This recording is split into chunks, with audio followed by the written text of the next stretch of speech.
روزي په اوله کې ما یو څه چکني جوړوله، ډېره خوندوره وله، ډېره زیاته.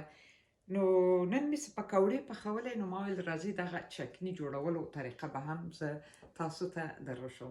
دوه ډوله یې جوړوم، خو په ابتدا کې د رومیانو جوړوم او ورسره دلمه مرچ هم راخیستی دی. دلمه مرچ باندې دا چکني هم خوندوره راځي او هم داسې روښانه راځي، رنګ یې ښه سور ګلابي راځي.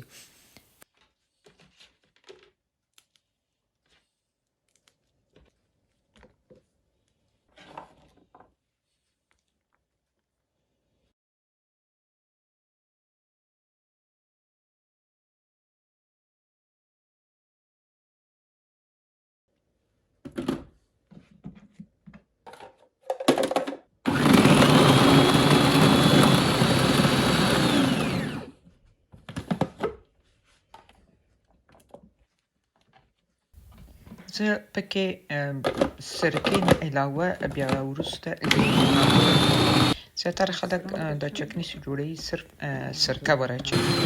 زه لیمو، دا هم دلمه مرچ،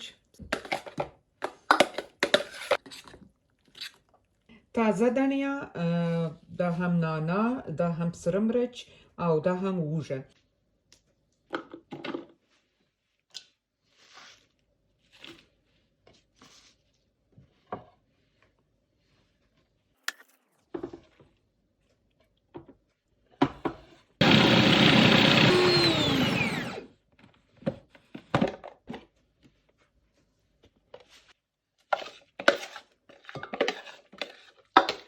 څلور دانې لیمو مې راواخیستل او لیمو اوبه ډېرې ورچوم، چون روزه ده، تر سرکې لیمو ښه ده، دومره ضرر.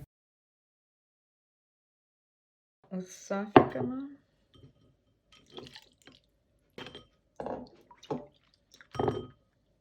دومره اوبه یې ورکړې. دې پیالې کې ما چې ده په دې قاشقې باندې 4 قاشقې زیتون ور واچول او دا سرکه خلاصه څه نوره، او سرکه مې هم ورته 15 قاشقې واچولې. قاشقه مې هم دومره مالګه راواخیستله. بیا به یې وګورم که کم او نور ورچوم. او دا اوس داسې سره حل کومه. نیم دیګ یې اچوم، نیم دیګ یې.